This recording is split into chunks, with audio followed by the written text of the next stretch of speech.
you will leave this conference enthused and motivated. You will be very focused in terms of what you're trying to accomplish and how you're going to accomplish them. We are in the very first part of a brand new year, and some of you have these nice, fresh goals written down. You know what you want to accomplish, but you've only written it down once. I have an opportunity in my profession to meet a lot of successful people. I'm going to give 5 presentations this week to all different kinds of companies all across the country. I leave here, San Diego, this morning, and I fly to Dallas. I speak in Dallas tomorrow. And then I fly back to California, and I speak on Tuesday in Manhattan Beach. Then I fly from Manhattan Beach, I go out to Washington, D.C., and then I go off to Hawaii, all in the same week. All totally different kinds of companies. And in those presentations that I speak to, like this, I get to meet some very successful people, very motivated, very driven, very dynamic individuals. Often if there's a banquet or something, they will sit me next to the president of the company.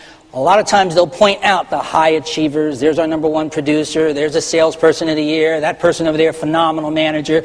I get to meet people that are high achievers. And I got to tell you, these people don't write their goals down once a year and stick them in a drawer. These people are writing their goals down 2 or 3 times a year. These people are doing something every single day to kick up their motivation and their enthusiasm. I compare it and analogize it to exercise. You know, if you don't do it on a regular basis and you stop, you rapidly lose whatever benefit you got from it. It's something you need to be doing on a regular basis. And people hear exercise and they cringe. Well, here's the good news. You don't have to do it for a half hour or 40 minutes, every day.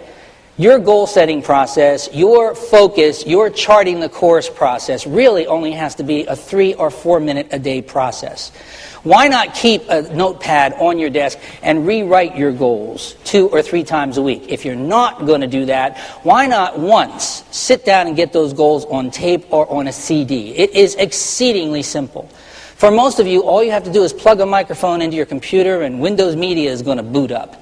And tell it you want to make a recording and sit there and read that goal sheet of yours into a computer or on a tape. Read it over and over again until you make yourself a 5-minute long CD. Burn it to CD, make it a WAV file, take that CD and put it in the glove compartment of your car. How many hours a week do you all spend driving around in those vehicles?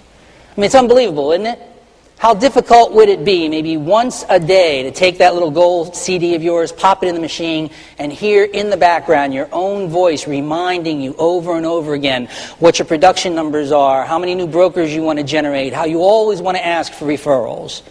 Now, a lot of people don't think this works, but it works very well. And a lot of you are going to have to get back to basics. The ride, quote unquote, may very well be over, at least temporarily. It's time to get back to basics and get to work again. And that's a good thing. A lot of times when things are so good, you drift away from some of the basics. Basics, like asking for referrals. Honestly, how many of you folks sometimes forget to ask for referrals? Can I see by show of hands?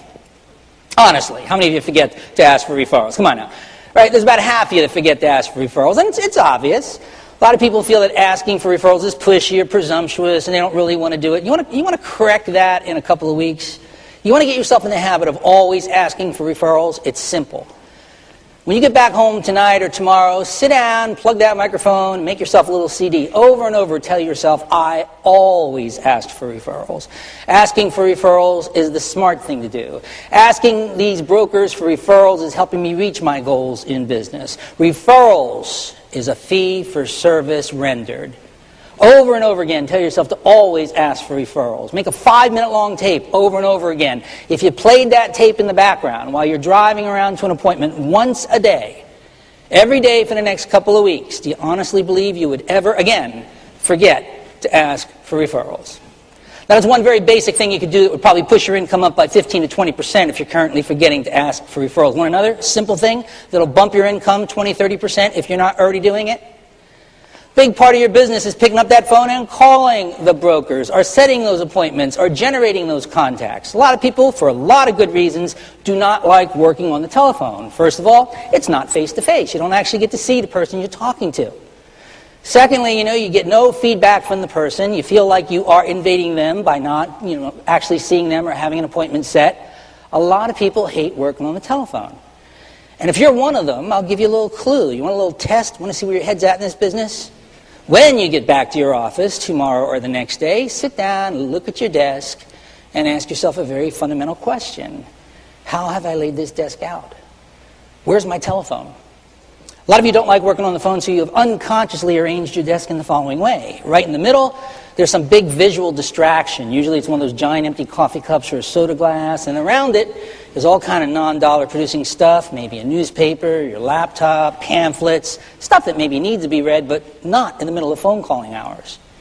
And where does a person who does not like making phone calls actually place the telephone? Well, check it out on your own desk. A lot of you have it up and off to the corner, pretty much as physically as far away as you could possibly get that thing. I was in someone's office a couple years ago. He was a salesperson. Telephone rings. He reaches down, opens the bottom drawer, and says, "Yeah, Now, it sounds silly, but I mean, isn't this a lot of common sense? You don't like making calls to begin with, but you want to sit down and generate some of these appointments and contacts, so you drag yourself in there. You sit down to make calls, and you look down at your desk. What catches your eye first, because it's right in the middle?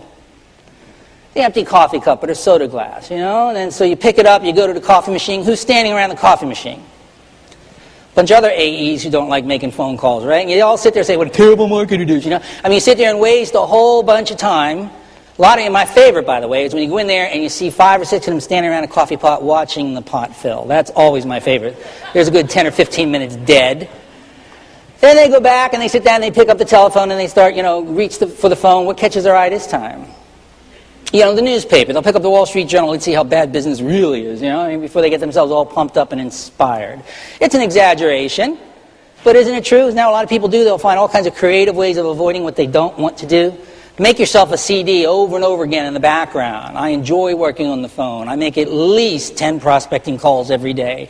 When I sit down at my desk, the first thing I see is the telephone. I enjoy connecting with people over the phone. Now, I know it sounds crazy, but if you just had that playing in the background for a few minutes each day, just drilling that message subconsciously into the back of your brain, when you sit down at your desk, you're going to start noticing the telephone instead of all those visual distractions. It's so simple. It only takes maybe 10 or 15 minutes to make one of these CDs, and it can really push your income up dramatically.